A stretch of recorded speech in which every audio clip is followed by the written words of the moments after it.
Hey everyone, and welcome to a deep dive that'll hopefully have you looking at the world and maybe even yourself a little differently. Sounds intriguing. Well, today we're all about empathy, taking Brianell Mackenzie's Master Your Emotions as our guide. Oh, I like Mackenzie's work. He really gets to the heart of how powerful empathy can be. Even dives into the potential downsides, like how it can sometimes lead to some, well, pretty heavy consequences. Yeah, for sure, like that story he opens with about the school teacher. Exactly. Mhm. The one who ends up taking her own life after connecting so deeply with that grieving teamster, the one who'd lost his whole family. Yeah, Yes. tragic stuff. Really makes you think about the intensity of feeling someone else's emotions that strongly. No kidding. But before we get too ahead of ourselves, maybe we should take a step back.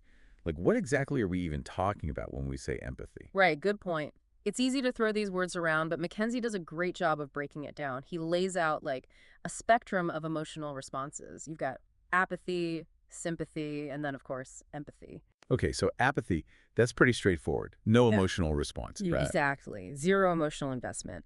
Then you've got sympathy.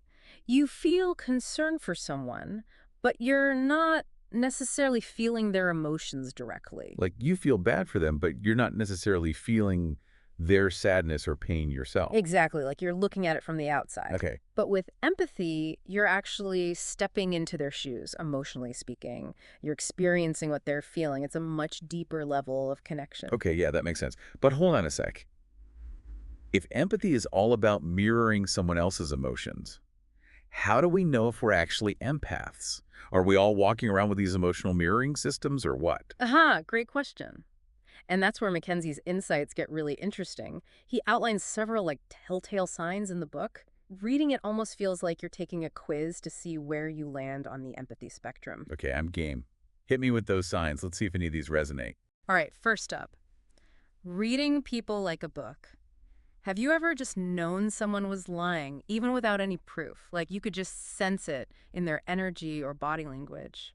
Now that you mention it, yeah, sometimes I pick up on these little things that others might miss, like I don't know, hesitation in their voice or a weird shift in their posture. It's like my intuition goes into overdrive or something. Bingo. That's a classic empath trait, picking up on the subtle cues.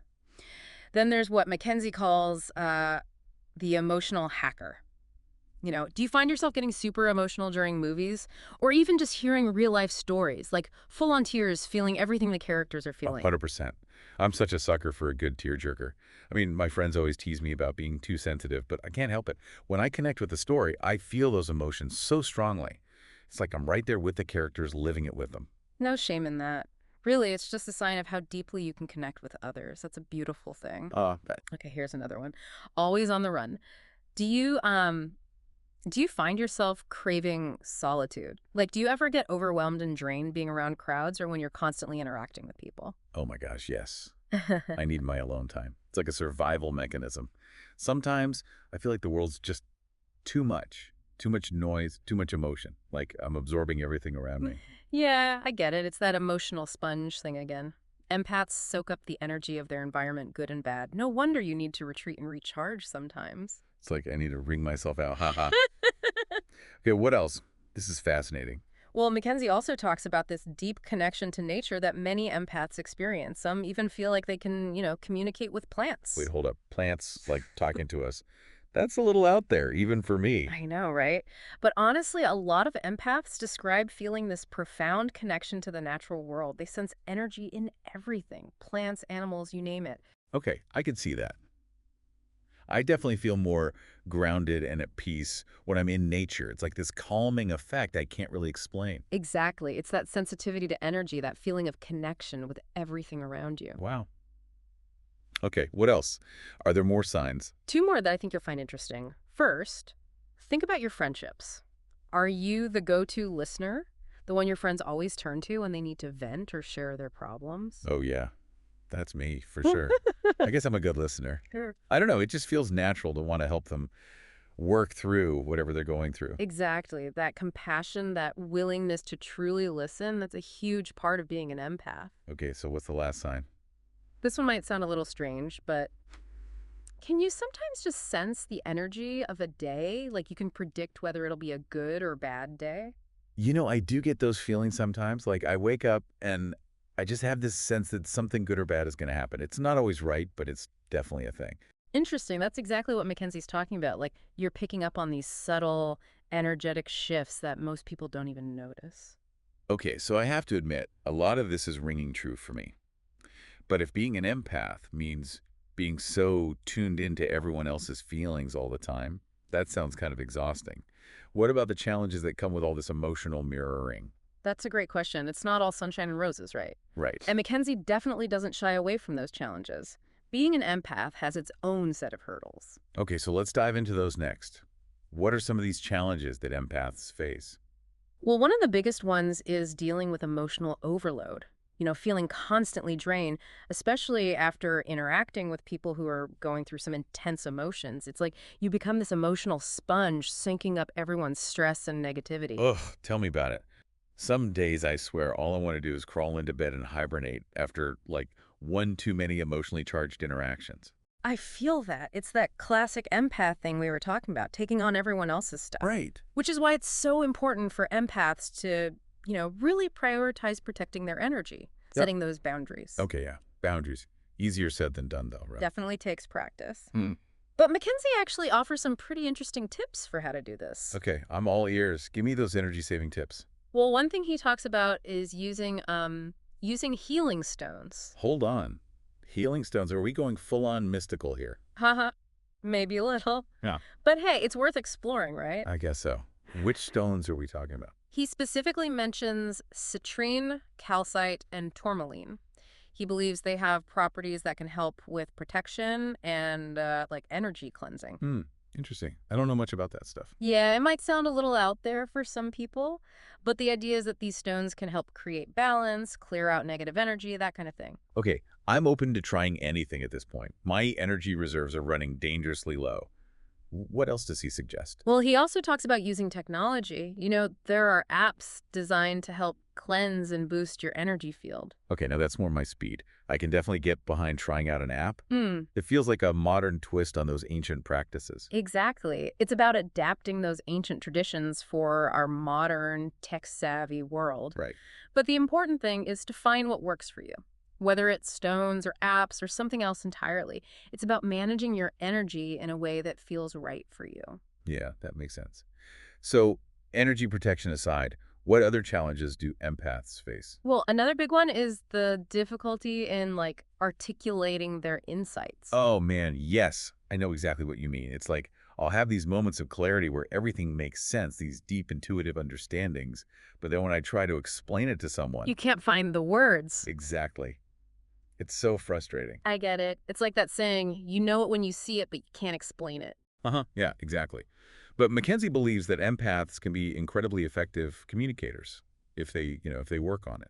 It's about bridging that gap between intuition and clear communication. So how do we do that? How do we Yeah. translate those aha moments into something other people can grasp? What kind of tips does he give? Well, one thing he talks about is focusing on imagery, Okay. using vivid language, metaphors, painting a picture with words. Oh, I like that. I'm a very visual person, so that makes a lot of sense to me. Yeah. Do you have any examples from the book? Yeah, so he gives this scenario where someone's trying to persuade their team to be more careful with their budget. Okay. Classic work problem. Right.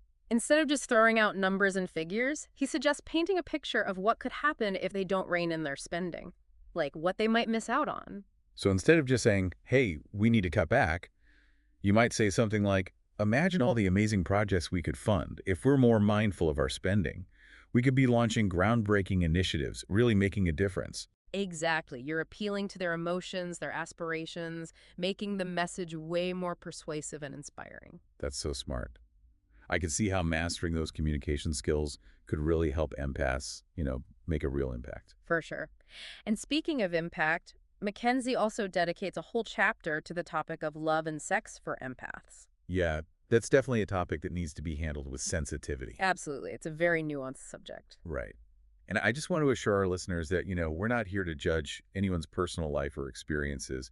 We're just exploring the different ways empathy shows up in our lives. Exactly. It's all about exploration and understanding. So what does Mackenzie have to say about love and intimacy from an empath's perspective?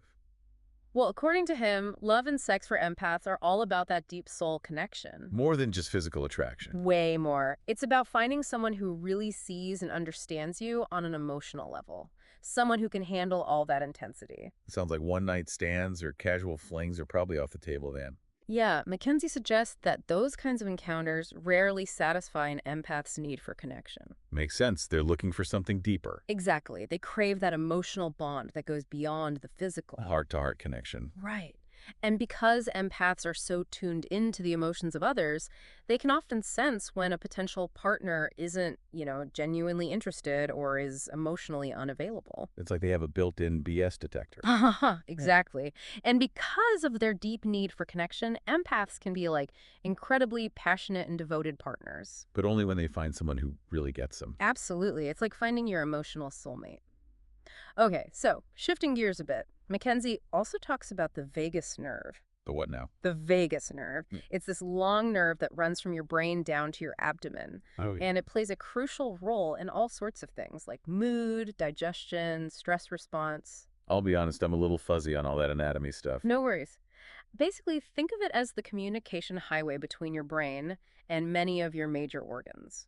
Okay, so it's important. Hugely important, especially for the parasympathetic nervous system, the rest and digest system. Oh, right. The system that helps us chill out. Exactly.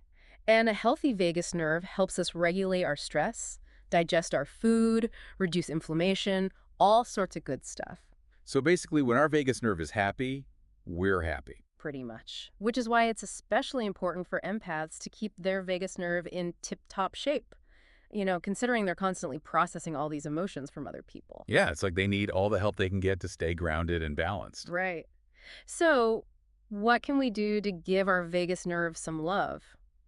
Well, Mackenzie recommends things like deep breathing exercises, meditation, even humming. Wait, humming? Yes. Seriously? Seriously.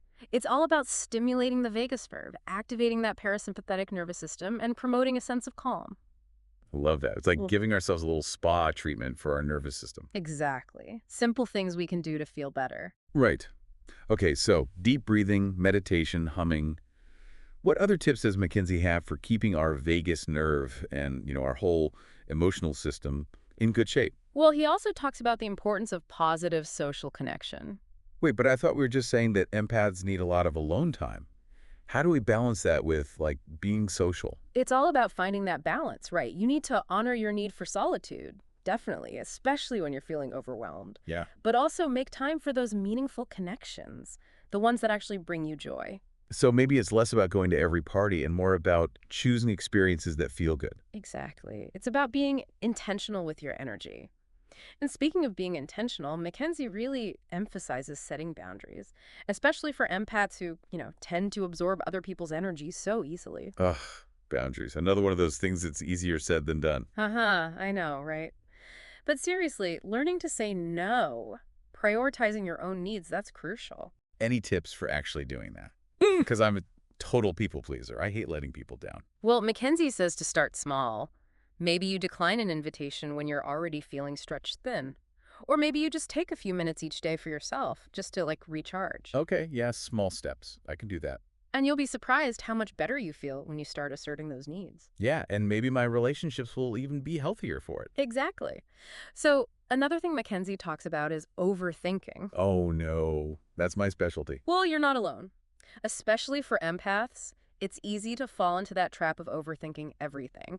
And that can lead to anxiety, problems sleeping, even physical health issues. Yeah, no kidding. It's like a vicious cycle. It is.